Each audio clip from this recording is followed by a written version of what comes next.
It's time for the Lee's Photography Coach's Corner. Live from Lee's Photography in downtown Ottumwa. Here's your host, Jason Van Arkel. Good evening, everybody. Welcome into this week's edition of the Lee's Photography Coach's Corner here on 1240 AM, 102.7 FM KBIZ, and a live video stream at AttumwaRadioSports.com. Jason Van Arkel with you tonight, and we're getting ready for the start of district play in high school football this week. No matter what your team did in the first four games, essentially kind of wipe the slate clean 0-0 as you head into district play. Tonight, we will talk Ottumwa High football, Cardinal football, Davis County football. You can see to my left right now, Ottumwa High head coach Brian Goodwin is here. He's brought four captains again, Quentin Bishop and Andrew Cole, also to my left, and coming on a little bit later, Tanner Holman and Drake Handling. We'll talk to Cardinal head coach Landon Miller a little bit later on tonight, and he's bringing a couple of players. And in the final part of the show, we'll once again talk to Davis County head coach Kent Anderson. Full slate of games as we start district play tomorrow night. Ottumwa's on the road at Indianola. That'll be a 7:30 kick for the varsity game right here on KBIZ and on the video stream at AttumwaRadioSports.com. Davis County travels to Williamsburg to open district play. They'll kick off at 7 o'clock. That video stream will also be available on AttumwaRadioSports.com. Van Buren hits the road, a winnable game at Columbus, 7 o'clock on 92.7 KTWA. Cardinal plays at Pekin, a battle of area teams. They kick at 7 on 101.5 KISS FM. And Centerville is at home taking on a ranked team in Des Moines Christian. That game begins at 7 on 97.7 Tom FM. Other area games tomorrow night. Eddyville, Blakesburg, Fremont travels to Albia. Fairfield on the road at Mount Pleasant. Oskaloosa hosting Grinnell. Sigourney Keota home to take on Wilton. And in 8-man football, Moravia travels to Lamoni. They'll play that one at Graceland University. And Twin Cedars is at home to face Melcher Dallas. So that is the schedule for tomorrow night's football Friday night. Again, the first night of district play. Right now, we'll take a 90-second timeout. And when we return, we'll start talking Ottumwa football with their head coach, Brian Goodwin. That comes your way next on the Lee's Photography Coach's Corner, live from Lee's Photography in downtown Ottumwa on the Ottumwa Radio Sports Network. Are you looking for someone to capture the special moments in life, such as senior photos, weddings, family portraits, baby pictures, or even your furry friends? Look no further than Lee's Photography in Ottumwa to schedule your appointment. Brian, Connie, and the staff at Lee's Photography have the knowledge and experience to capture your special moments and make your vision come to life. Visit them on Facebook to see the range of their work. Lee's Photography on East 2nd Street, across from the Courier in Ottumwa, for all your all-around photography needs.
Welcome back to the Lee's Photography Coach's Corner on the Ottumwa Radio Sports Network. And we continue with the Lee's Photography Coach's Corner, live from Lee's Photography in downtown Ottumwa on 1240 AM, 102.7 FM KBIZ, with a live video stream at AttumwaRadioSports.com. I'm Jason Van Arkel, and I'm joined now by Ottumwa High head coach Brian Goodwin, and also with us on this first segment, Quentin Bishop and Andrew Cole, two of the four captains for this week. And Coach, we'll start with the Mount Pleasant game last week, 35-7. Obviously not the way we were hoping the game would go. Should probably give a lot of credit to Mount Pleasant. They're a lot improved from a year ago. They were ranked earlier in the season. I don't know if they were the toughest team you faced out of all your non-district opponents, but if not, they're pretty close. Yeah, they were a very good football team, very physical, had really good size. We knew going into that they had some linemen that were going to pose a lot of problems for us, which they did. and then their backs and their skill guys just played a real good game. And before we went on, you and I were talking about that kind of pivotal sequence in the second quarter. You're down inside the 5, chance to score, tie the game. And really, I thought that was a turning point. I won't make you talk about the officials' call, whether or not Gage caught that ball in the end zone or not. I thought he did, but again, I won't make you answer that question. But it felt like the game could have gone in a much different direction had you scored on that possession. Well, I think so. We were playing with them real well, and then, I made a mistake calling the wrong play and for the situation. So it's, mostly on my fault, my back right there. Didn't execute it real well and threw an interception, changed the course of the game. I think our kids at that point, we've talked about it all week long, kind of started looking at the scoreboard instead of playing each play like it's, the first play of the game and living in the moment.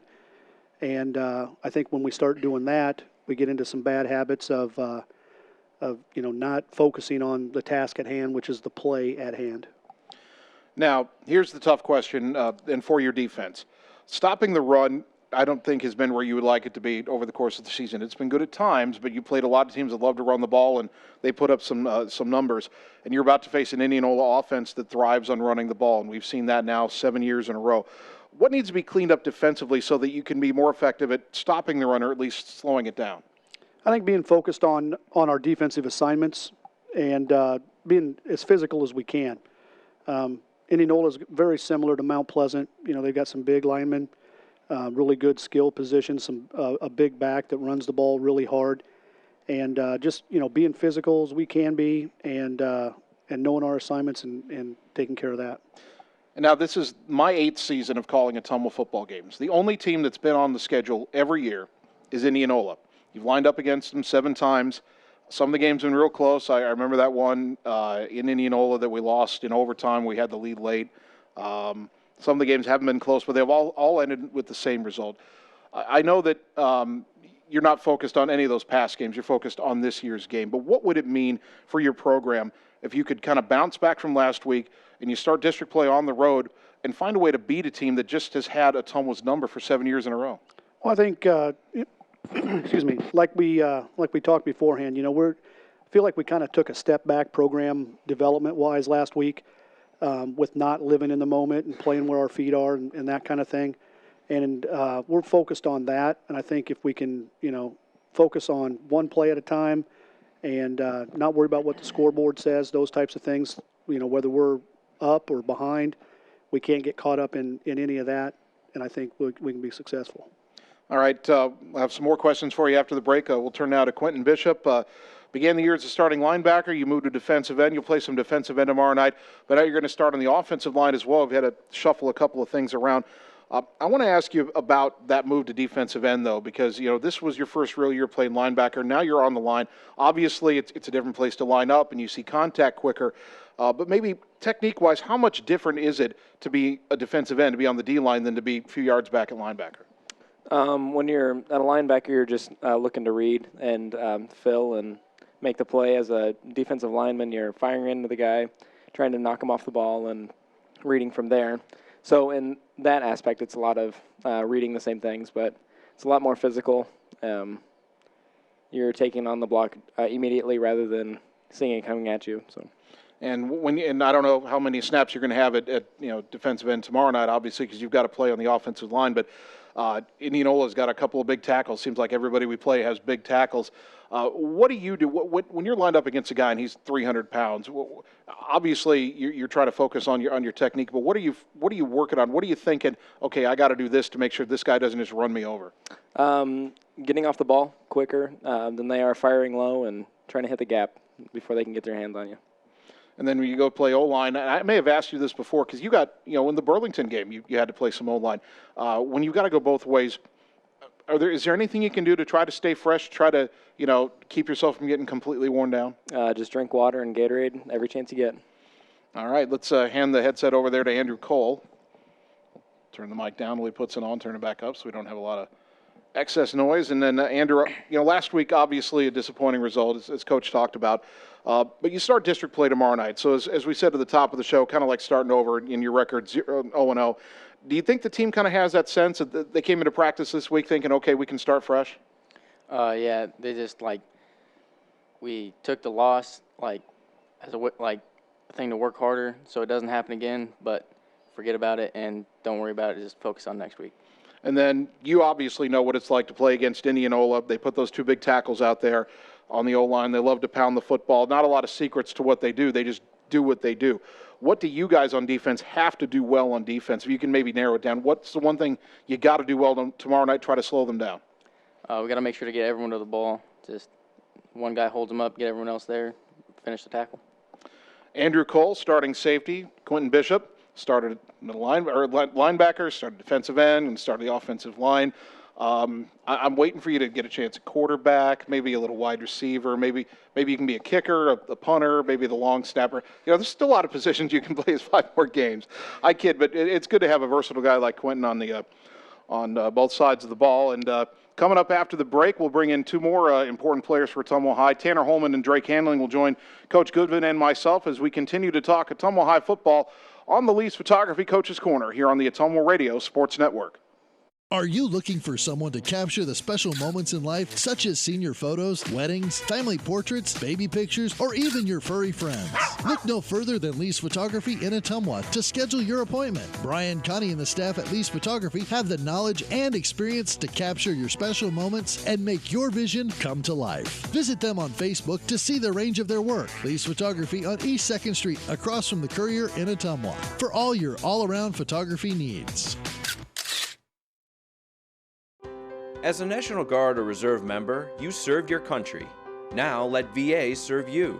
I wouldn't be here today as a successful woman without the help that I received. Your VA honors your service by providing a wide range of veterans benefits. From home loans to job training, VA benefits can help with some of life's toughest challenges. What's important about VA benefits is they don't just touch you as an individual. They can touch your parents, maybe your grandparents, your child. Go to benefits.va.gov/Guard Reserve to learn more, including how to apply online using eBenefits. I just finished a master's degree recently, and now I'm working on another degree as well. So the military made that all possible. My veterans benefits made that all possible. No matter what the time is, apply for your benefits. You earn them. VA is ready to help you. Achieve your next mission. Learn about and apply for your VA benefits today.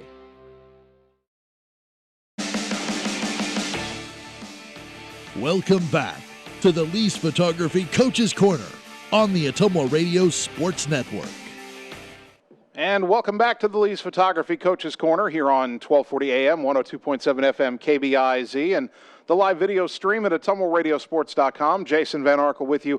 Again, talking Ottumwa High football with head coach Brian Goodwin, as well as players Drake Handling and Tanner Holman, who we'll get to in a moment. Coach, coming back to you.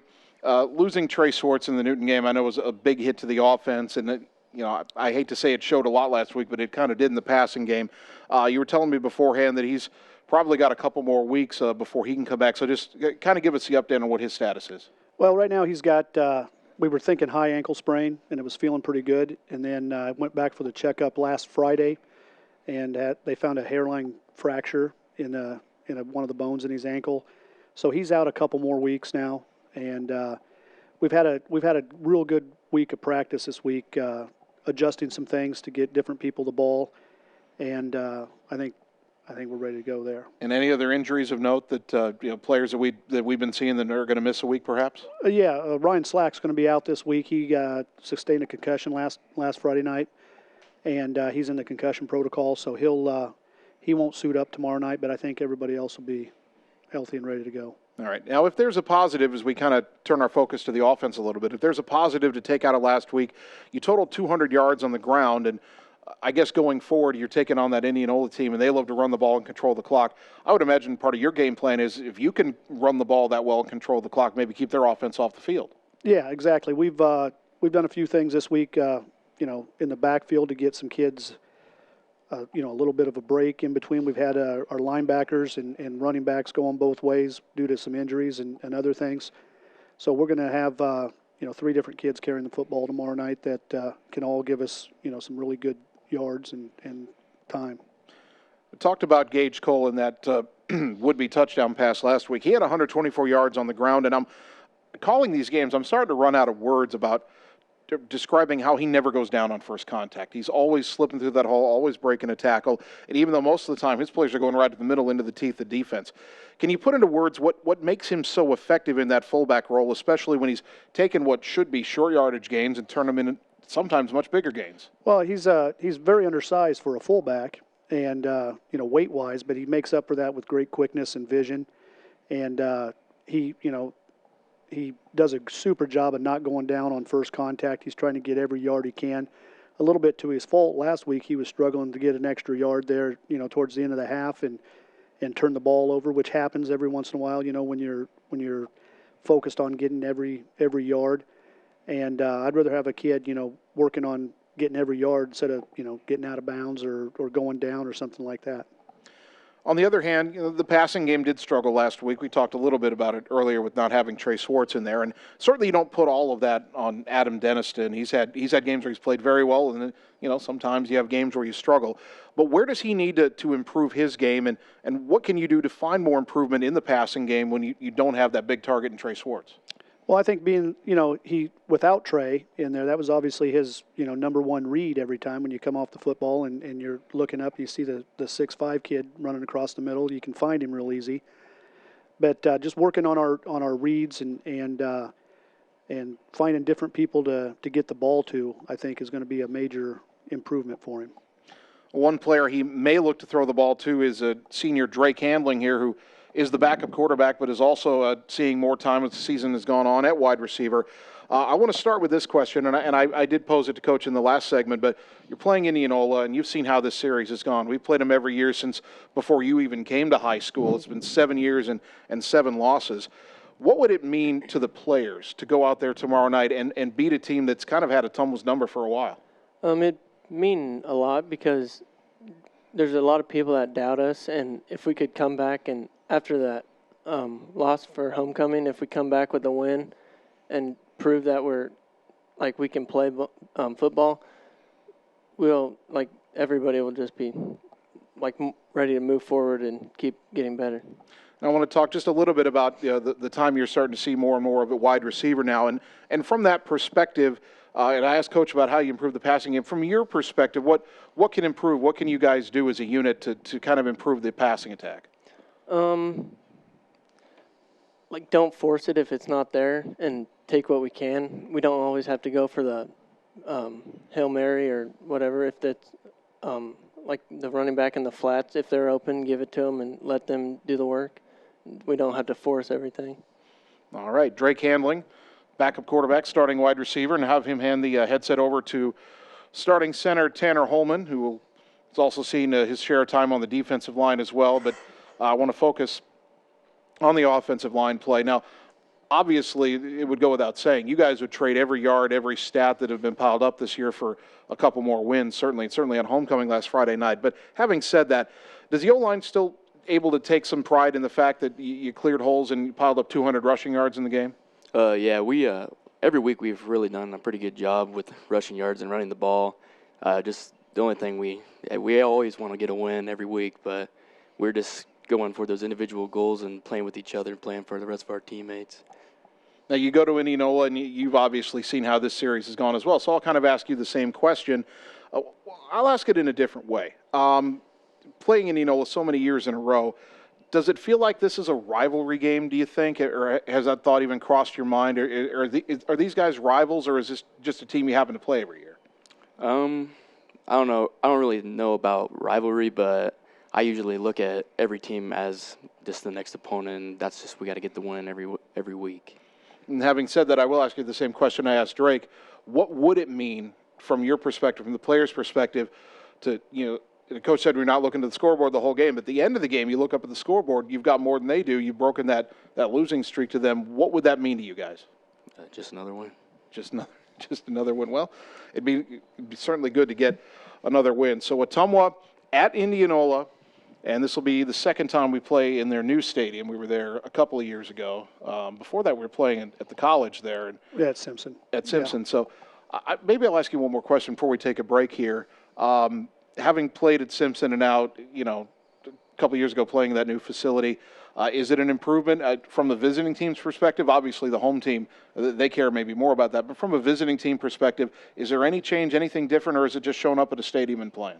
It's pretty much just showing up at a stadium and playing. Each week we've got we've got our travel plan, and we got that in place. And I think the kids do a really good job on the road of staying focused. Seems to be a little bit better on the road than it does at home as far as the focus on the task at hand. So, we look forward to going on the road, and, Indianola is definitely a formidable opponent on the road. So we're going to have to play as well as we can. Well, it'll be a challenge, but a challenge is also an opportunity, and an opportunity to get a second road win on the season. And as it would be a good way to start district play. Have you said anything? I talked about, and maybe this is my own words, I talked about starting clean, fresh slate, 0-0. Have you talked to the kids about that? Is that kind of maybe the mentality you want them to carry into that? Well, it's exactly the mentality that we want each week, whether it's district play or non-district. It really doesn't matter. We're 0-0 every Monday when we step into the meetings and practice that first day, and that's the mentality that we're taking, just as well as on Friday nights, like I talk about, one play at a time. Compete as hard as you can on each play, and once the kids, it's a lot harder or a lot easier said than done, but once they can get that mentality, they'll start to see some results. All about the mindset. So Ottumwa going on the road again to Indianola tomorrow night. Later kickoff, half an hour later kickoff, 7:30, and I think all the district games are 7:30 kicks. If I'm not for sure if all of them are. I think Johnston might be a 7 o'clock. Yeah, kick. You're right. That might be a 7, but it'll be a 7:30 kick certainly tomorrow night at Indianola, and the pregame show will be on at 7:15. See, I can do math. 7:15. I didn't think about it for a moment. 7:15 pregame tomorrow night, right here on 1240 AM, 102.7 FM KBIZ, and on the video stream here at AttumwaRadioSports.com. I want to thank Ottumwa High head coach Brian Goodvin, Drake Handling, Tanner Holman, Quentin Bishop, Andrew Cole for coming by this week.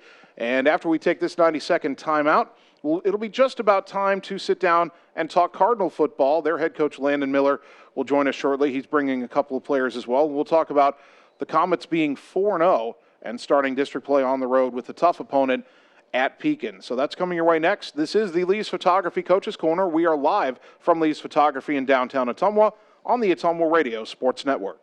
Are you looking for someone to capture the special moments in life, such as senior photos, weddings, family portraits, baby pictures, or even your furry friends? Look no further than Lee's Photography in Ottumwa to schedule your appointment. Brian, Connie, and the staff at Lee's Photography have the knowledge and experience to capture your special moments and make your vision come to life. Visit them on Facebook to see the range of their work. Lee's Photography on East 2nd Street, across from the Courier in Ottumwa, for all your all-around photography needs.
Welcome back to the Lee's Photography Coaches Corner on the Ottumwa Radio Sports Network. And we continue on the Lee's Photography Coaches Corner here on 1240 AM, 102.7 FM KBIZ, and a live video stream at AttumwaRadioSports.com. I'm Jason Van Arkel. Corey Finch is our on-site video producer, and we have Kyle, the new guy. He's not that new anymore, but that's still his nickname. Kyle running the controls back at the KBIZ studios. I will be joined shortly by Cardinal head coach Landon Miller, along with a couple of players. We're told that Ben Clark and Griffin Griner will be joining us in a few minutes, and they're not late. Last week they went on at 6:35, and I don't think I told them that we didn't have the swim coach this week. We had Cherie Langland, the Ottumwa High swim coach, on last week. Loved having her on. We'll have her on again soon, maybe next week or the week after. We'll talk more Ottumwa High swimming, as we don't want to completely just focus on football. Obviously, there are other high school sports out there, and all the sports are into the second half of the season now, and some of them are getting close to postseason play. So we're going to try to have a little more variety here as we move through the second half of the season. And even if we can't always get a coach on, we'll try to make a little more mention of some of the other sports and those teams as we get towards the end of the regular season and into the postseason in those sports. So be sure to stay tuned for that as we continue through the second half of the fall sports season. When Coach Miller gets here, Cardinal is in a very interesting spot because it's a very similar spot to where they were 1 year ago. The Comets are 4-0. They've rolled through their non-district schedule. Last week they blew out North Mahaska 49-12 in a game where they didn't even compile really very big stats, but they forced 6 turnovers, had a lot of short fields, and beat North Mahaska. It was the first homecoming win for Cardinal in at least a decade, and maybe longer than that, and so certainly congratulations to the Comets for that. The reason it's a very interesting spot for Cardinal is a year ago they were 4-0 going into district play. They did not win another game. Now, Cardinal has one of the toughest districts in Class A. They're starting out with Pekin tomorrow night, and we carry Pekin games on 101.5 KISS FM, so we'll have that game tomorrow night. Pekin is 1-3, but they've hit their stride. They were 0-2 and then nearly upset Mediapolis 2 weeks ago. Then last week they blew out Davis County. I believe 42-14 was that score. And so Pekin, after a couple of games where they started slow, losses to they lost to Sigourney Keota, and I'm trying to remember the other team they lost to. It's kind of slipping my mind at the moment, but it was not a close game, and Pekin didn't look good in that game. But since then, the Panthers have looked very good. So Cardinal knows they're going to be challenged by Pekin, and they lost to Pekin last year. I think it was 53-0. Cardinal did well in the non-district schedule last year, and then they were not ready for district play. But again, they have very tough opponents in district. So they know the challenge this year. The question is, with kind of the revamped personnel, they got the star quarterback this year in Maddox Jones, who took over for a star quarterback last year in Trey Albert. Well, they've got Maddox Jones. They've got weapons around him. They've continued to improve through 4 games. They should even be fresher than they were last year because they had a bye in week 3 after playing a week 0 game. But they know, and they've known throughout the whole offseason and coming into this year's regular season, even though their focus week to week was on the current opponent, they've known that their season will be judged by how they do in district play, and they want to acquit themselves better in 2019 than they did in 2018. Last year, Cardinal was a great story through the first 4 games. Then they hit the district, and as we keep saying, things didn't go well. I believe they're better prepared. We're going to talk to Coach Miller about just how prepared they feel like they are as they get ready to take on Pekin on the road tomorrow night. And I believe that game, that game is homecoming for Pekin as well. So there's a lot going into that Cardinal-Pekin game tomorrow night. That could be the game of the night, potentially, in Southeast Iowa. And we'll talk to head coach Landon Miller and his players about that, hopefully, in just a couple of minutes. There is one other factor that could really be a major factor in a lot of the area games tomorrow night, if not all of them. If you've looked at the weather forecast, and the last I looked at it was a couple of hours ago, but I don't think it's changed that much, there is a good chance for showers and thunderstorms across southeast Iowa tomorrow night.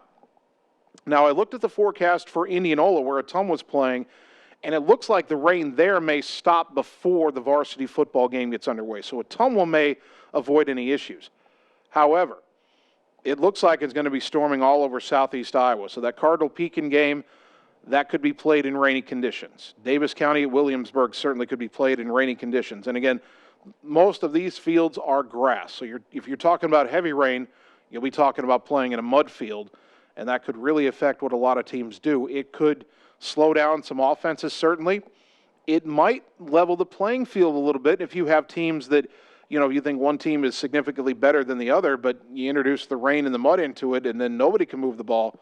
Could see some low-scoring games tomorrow night. Of course, the most serious concern for everybody involved is if there are thunderstorms and if there is lightning and there are lightning delays. Obviously, the rules are hard and fast there.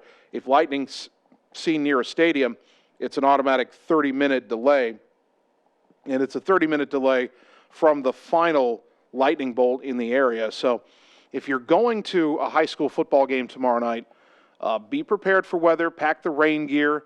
I assume most high school stadiums let you have an umbrella, if not, a poncho certainly, but also be prepared for the possibility of weather delays. And we've seen this before. The last time I saw a major weather delay was the last time Ottumwa traveled to Mason City, which was 2013.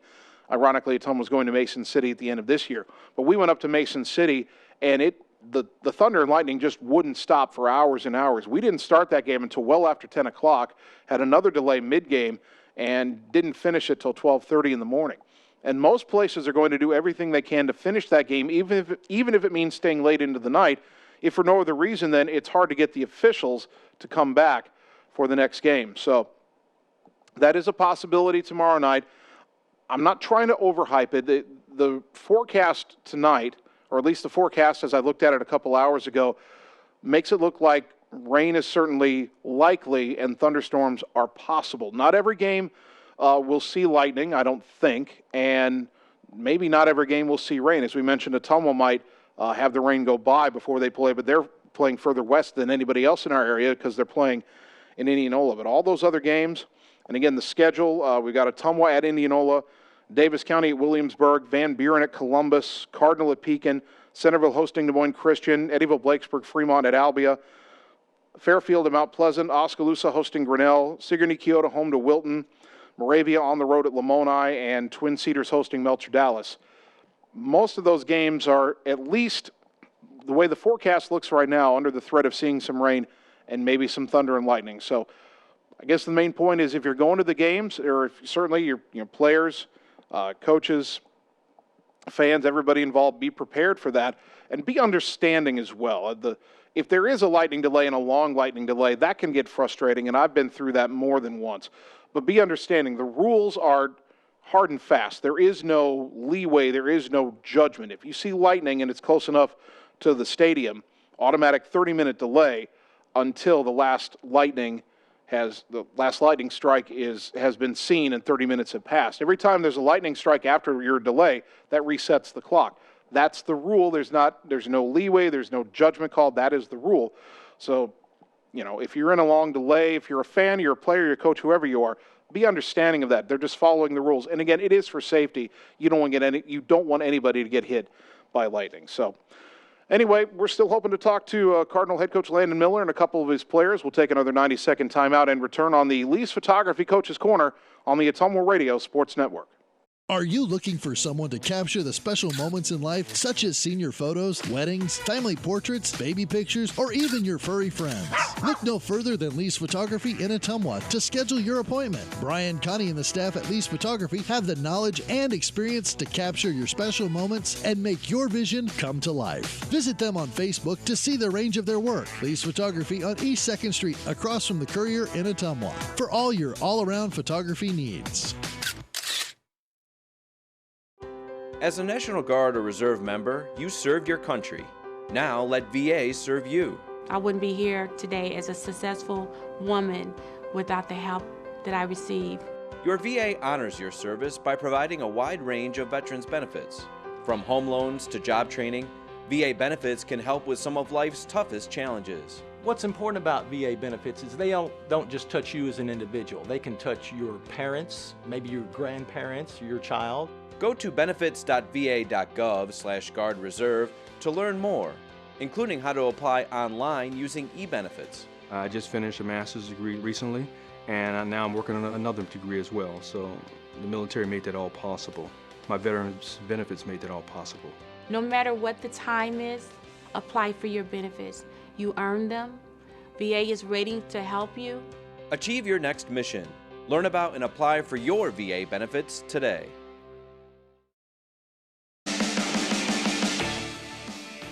Welcome back to the Lee's Photography Coach's Corner on the Ottumwa Radio Sports Network. And we continue with the Lee's Photography Coach's Corner here on 1240 AM, 102.7 FM KBIZ, and the live video stream at AttumwaRadioSports.com. My name's Jason Van Arkel, and to my left is Davis County head coach Kent Anderson. We were expecting Cardinal head coach Landon Miller to be here again, these coaches are coming from practice, and you never know when maybe something in practice got delayed or something may have come up. Certainly we understand their first duty is to their team, but I'm glad that Coach Anderson arrived early. So, Kent, good to see you again on the show, and we'll start with your football team. If we have enough time here, I want to get to some of your other sports since you are also athletic director. But let's start with football. You played Pekin last week, 42-14, the final. We talked last week on last week's show, I should say, about Pekin being as dangerous as ever, and it seems like they really hit their stride last week, and unfortunately you were the team that happened to be in the way. That's a tough opponent for your young team to face, but what can you guys learn from playing a team like Pekin? You know, we talked about that very thing. One, we knew physicality, and it's week in and week out, we talk about physicality. When you turn on that film and watch the game with the team, you see the physicality in front of you, because I told them we don't play well in the phone booth. We're not big, we're not physical, we're very small. So when they pack us in the box there, they can really they pick us apart. We're better in space. They're not a team that plays in space. So I think our size, physicality, and youth got exposed a little bit. They have a great tradition. Coach Blakely does a great job. They're kind of the measuring stick of some things we want to do, working from the grade school level to the 7th and 8th grade level to the high school, all running the same thing, and that's exactly what they do. That's why they're year in and year out, they can reload. And so you have a team that reloads year in and year out against a team that really, we're barely, when you look at it football-wise, what do you have, 3 months in the season? We're in our 5th month total in these 2 years, so they've been doing it for years, decades. And so our superintendent played there, and he knows what they're doing, and everybody knows what they're doing, but it's still tough to stop. So we were exposed, and I talked about that. It's a program that's developed, and we're developing. But we came out in the second half and played a lot more emotional. We were very flat. I think we had little bugs in our eyes there a little bit. So we just didn't play well. But the second half, we didn't quit, and that's a good sign of our team. They do not quit. All right. Now, the next two questions I have here come from Ellis Kojo, or the play-by-play announcer for Davis County football. So if they're bad questions, blame him. Okay. No, sorry, Ellis. I'm kidding. Carson Mater threw for over 200 yards. He didn't throw a pick. But Ellis says and I didn't see the game, obviously he did, but Carson dislocated a finger, I think, late in the game. So what's his status for tomorrow night? He's good to go. It was gruesome, too. Those are never pretty. The last play of the game, and I felt horrible as a coach. I told the offense, we're gonna play every minute we have. We're behind, and we're not gonna take a knee, trailing. Let's try to just get some experience, especially with, at one point we had 10 sophomores out there. So he dislocated it. I think he hit somebody's helmet or shoulder pad on the way down.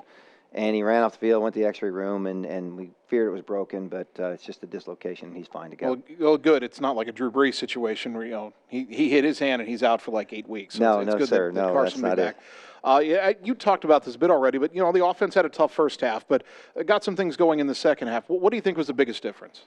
Well, we wanted to try to spread Pekin out. And we weren't able to do that in the first half. A couple things, we weren't on. Carson had some easy misses with some throws that didn't land the way he wanted it to do, and we had a receiver fall down, drop the ball, and pretty soon that happened in 2 series, and I think we only had 3, maybe 4 series the entire second half because Pekin just grinds it out. And they grind it out on you and took the air out of the ball for us. So when we got it going, we were able to increase tempo and vary our tempo a little bit. And things started happening, and I give it to them too. They were up by a bunch, but they still had their ones in there, which was okay. And I just think the difference was also that, and I think also we're that team right now that is so young. We kind of show up, and we have just we're a little apprehensive. We don't have that swagger, and I think once they realize, okay, now we can actually play these guys, we relax and play football a little bit. That doesn't mean we're stride for stride with every team, but once we relax and execute, we're okay. And then we improve. All right, now you start district play tomorrow night. Do you talk, and I know you look at the district and you go, my goodness, there's some teams in that district, but do you talk to the kids about this maybe being a chance to kind of push the reset button? You're back to 0-0, so to speak? A little bit. We did talk to them about, I think we put the cart before the horse in terms of we have to just slow ourselves down. We look at the whole picture. We look at the scoreboard, it's 14-0 or 7-7, and we just got to worry about play-by-play, and slowing things down and executing this play. And, the famous New England Patriots sign in their locker room, do your job. And I talked to him about that. We each have a job to do. Let's not look at the whole picture, and let's just do our job and try to get better because when that happens, the scoreboard takes care of itself. And it's very simple, but it's so true. Of course, you start district play with one of the district favorites in Williamsburg, and we saw this last year. They were 1-3 coming into your game, but they were way better than the record showed. Same this year, 1-3, but scoring a lot of points. What is it that they do so well? They're athletic. They're athletic. They do. They run the ball. They have a lot of playmakers. You know, they have a kid they get the ball to, at tailback or at receiver, wherever he is, they're going to try to get him the ball. And it's the same thing. It's just everybody knows it, but you still have to stop him because he's explosive. And they do that well. They have a system. They're semifinal or runner-up last year, and they have a lot of those kids back. And so they just do things really well. They're well coached. They have a good tradition.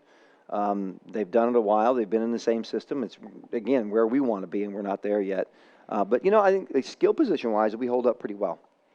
Now, in the last segment, I was talking about all the games coming up tomorrow night, and I think really for the first time this season, weather could be a factor tomorrow night. A forecast, a good chance of showers, maybe some thunderstorms.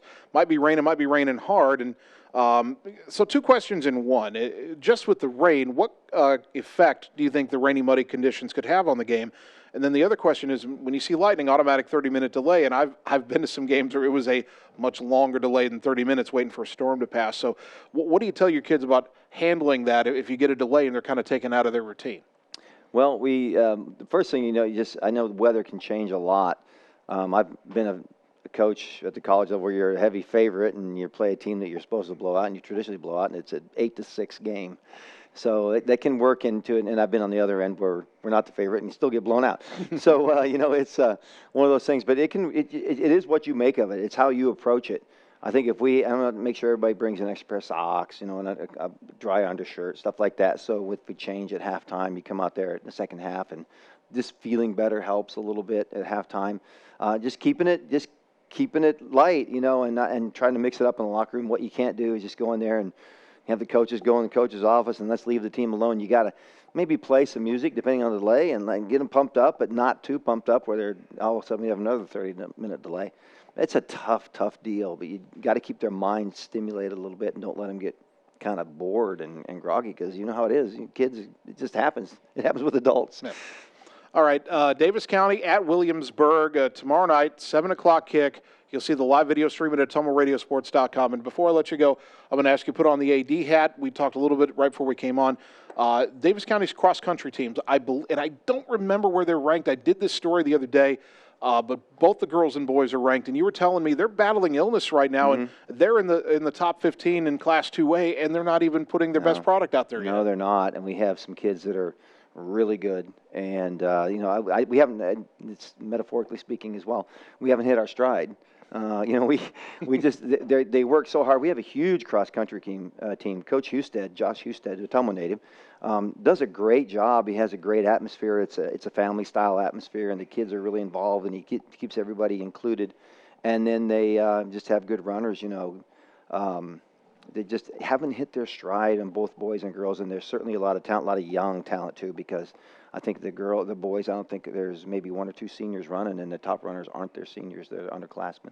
Well, certainly excited to see how far they can go this year. Davis County cross-country girls and boys having a great season. I see the folks from Cardinal have arrived, and they're ready for their segment. So, Kent, again, I'm glad you came in early. Thanks for the time. Hopefully you guys can go out there and acquit yourselves well at Williamsburg tomorrow night. Hopefully stay dry, and I'll be praying you guys don't have weather delays, because I don't want you to have to still be there at midnight. I know how that goes. Yes, sir.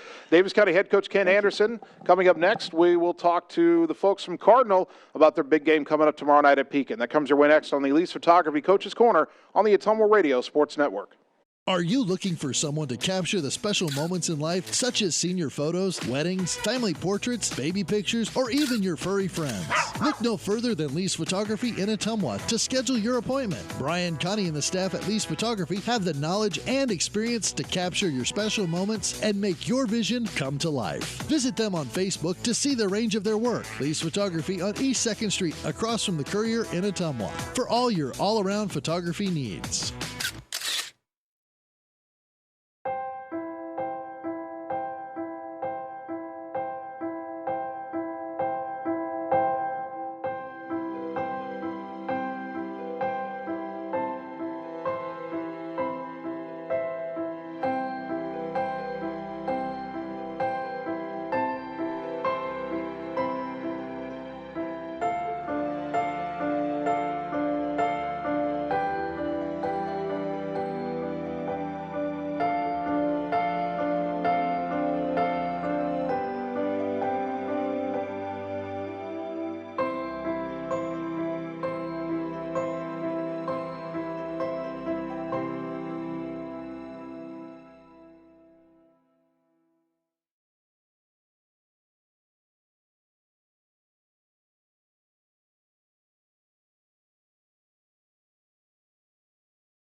Welcome back to the Lee's Photography Coach's Corner on the Atomo Radio Sports Network.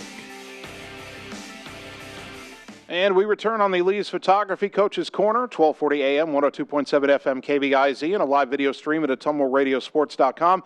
Jason Van Arkel with you now, joined by the folks from the Cardinal Comets, head coach Landon Miller, along with standouts Ben Clark and Griffin Griner. Coach, you beat North Mahaska pretty easily last week, 49-12. You come off the bye to do so, and you do it on homecoming as well. We talked before about the benefits of a bye week, but as I thought about it, a potential downside might have been maybe you have to shake some rust off. Was there any sort of an issue with that, or did your kids even show any sign of that at all?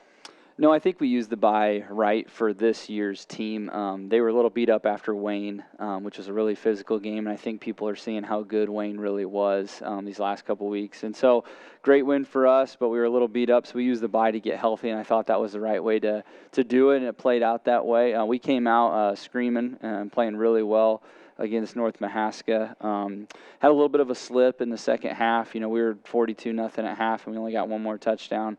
I talked to the guys about, this is uncharted territory for them, being up 40 points, a couple times this season. And so we're still learning as a program, how to play with that type of lead. I think naturally when you're a high school kid, it's hard, when you're up that much to continue to keep your foot on the gas pedal.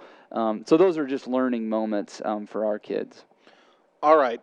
I've been waiting 5 weeks, I think, to ask this question. Here you are, same point as last year. You're 4-0, and you're staring at, as you have said, and I would tend to agree, maybe the toughest district in all of Class A. So now I finally get to ask you, do you feel like your team is better prepared this time around than they were 1 year ago? No question. We are a better overall team. While we lose a couple pieces from last year that were really special, we have grown up a lot. I can see it in practice. I can see it in the games. Our guys are together. They're a family. They know how to play together. They know how to press each other's buttons, and they have each other's back. That's something I've been waiting to see in the program, and I didn't know when it would come and what year. But they know how to do it now, and it starts with the senior class who's been here with me since they were sophomores, a lot of them playing a lot of football. But, yeah, we're definitely better prepared than we were last year. All right. You have to start with Pekin again. And 2 weeks ago, I was thinking, Pekin might not be as tough as they have been. Since then, though, the near upset of Mediapolis, and they hit their stride last week. They blow out Davis County. Sorry to Kent as he walks out the door there. I would imagine that from your perspective, they now look like just as much of a challenge as they've always been. The old adage or the old saying, they are who we thought they were. That is what it is. We know who Pekin is. They know who they are. They're always going to be right there. They've built it the right way over the last couple decades, and they're well coached.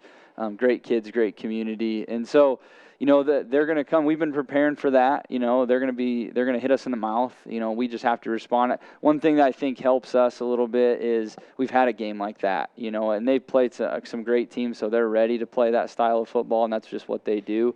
But Wayne was a great preparation for us. They were that type of team to try to hit you in the mouth and keep coming and keep coming. So, we just have to replicate that and even take one more step further. Kind of follow that up, maybe getting a little bit more into the I don't want to say technical aspect of it, but I can't think of quite the right word. Yeah. Everybody knows what Pekin's going to do. They run the same thing. They run it from their youth football to their middle school to their freshman team or varsity team. They do the same thing. They've done it for years, and they did it against you very well last year. How do you slow that down? Well, I think we just have to be technically sound. One thing that we did as a staff is we went and looked at, what have these teams done against them to be successful or to struggle. And we're going to try to replicate that, But at the end of the day, we have to be technically sound. We have to be physical at the point of attack. They got a heck of a running back, in Dane Eckley. The Wynn kid is a great athlete too, and they've got a lot of players around on the offensive line that are really athletic. So, we just have to match their intensity and not shoot ourselves in the foot. Now, I've got maybe one more question for you if we have time, but I want to make sure we get the players some time as we get close to the end of the show. We bring in Ben Clark, a cornerback and wide receiver as well, more so on defense, I think, just looking at the numbers here. Now, if my math was right, looking through the box scores, your defense has forced 19 turnovers through the first 4 games, and you've got a couple of interceptions. How have you guys been able to get so many takeaways in just 4 games? Yeah, it's definitely with the coaches in practice because they they're always talking about forcing turnovers with our style of offense with spread, and they're always saying that we need to force more turnovers. So we'll focus on that, and then as you and I've been waiting to ask Coach about going into district play. Now I'll ask you guys as well. Going into district play, does this feel any different than last year? Do you feel like you're better prepared? Yeah, I think all around we're all ready to go against Pekin because their record is 1-3, but we know that they're definitely a better team than that. All right, Ben Clark, and we're a little short on time here. I'll ask you to pass that headset over to Griffin Griner, who is the leading wide receiver so far this season for Cardinal, leading in receptions and yards and touchdowns. But even though you're leading the team, Maddox Jones, he spread the ball around. 11 different receivers have caught passes so far, and I don't believe you even recorded a catch in last week's game, but you guys won comfortably. So we've focused on your stats a bit. You were one of our Ottumwa Radio Athletes of the Week a couple of weeks ago, but I think it's fair to say you guys have a lot of weapons on offense. Yeah, we have Blaine Bryant. He's a good weapon, and we also have Landon Becker. He's quick, so it helps spread everybody the ball around, get everybody the ball. Now, a year ago, as a freshman against Pekin, you caught 4 passes, but obviously as a whole the game didn't go well for you guys. Remembering that, I know the focus is on this year's game, maybe not thinking too much about last year's game, but I'll kind of ask the same question I asked Ben. Does this feel different? You feel better prepared? You're going into Pekin, and now you've got a better idea of what you need to do? Yeah, it feels a lot better. We've practiced hard this week, and we're better sound than last year's. All right, Griffin Griner, the star wideout for Cardinal, and Coach Miller, I want to come back to you because as I talked to Coach Anderson about with his game, the weather could very well be a factor. You're talking a good chance of rain, a lot of rain, maybe thunderstorms, maybe lightning delays. Maybe a two-part question real quick, so we've got maybe 2 minutes left here. What do you tell your team about preparing for either the muddy conditions or the chance of a delay? And I know you and Coach Blakely have kind of gotten together and maybe talked a little bit about preparing for that kind of situation. Yeah, I mean, Coach and I have talked a little bit just about what happens if we get some lightning delays. I don't think it's great for kids to have them start and stop and go on for 6 hours. You know, first of all, that to me last year when we did that at Belle Plaine, I thought that really hurt us for the rest of the season. I thought we were wore down. We got some kids hurt. And that's not what both Coach and I want. We got a long year left, you know. So we've got some contingency plans in place. You know, we were going to even think about playing tonight, and that didn't work out. But to prepare kids, we were spraying the hoses on them today, you know, getting the ground wet, things like that. Last year we prepared really well for Grandview Christian in the mud and the rain, and we played, and we went out there and we played really well, had 0 turnovers. So I think our kids watching them today, they're ready for those type of conditions. Cardinal head coach Landon Miller, along with players Ben Clark and Griffin Griner here on the Lee's Photography Coach's Corner. Coach, it's a matchup of 2 area teams, so I'm not going to say I hope one or the other wins, but I certainly hope the next week we're sitting here talking about an amazing football game. I'm hoping this will be the game of the night in Southeast Iowa, and hopefully whatever happens, you guys will come back here and be proud of the effort you put in. Thank you for the time, and as I look at the time here, we're just about out of time, but one last quick question. What's the one thing you want to see your team do more? You can maybe boil it down into 15, 20 seconds. What's the one thing you want to see your team do well tomorrow night? Don't be afraid. You know, and this group showed me that every single game so far is don't be afraid of their tradition. Don't be afraid of who they are. They put our pants on just like you guys do. You know, sometimes you can chase ghosts when you're playing a team with a lot of tradition, but we're coming, you know, and we're building. And these kids are a part of that start to that. So just go out there and play physical and don't be afraid at all. Cardinal at Pekin tomorrow night at 7. It's on 101.5 KISS FM. We've run out of time on the Lee's Photography Coach's Corner. Thanks for tuning in tonight. We're back next week on the Ottumwa Radio Sports Network.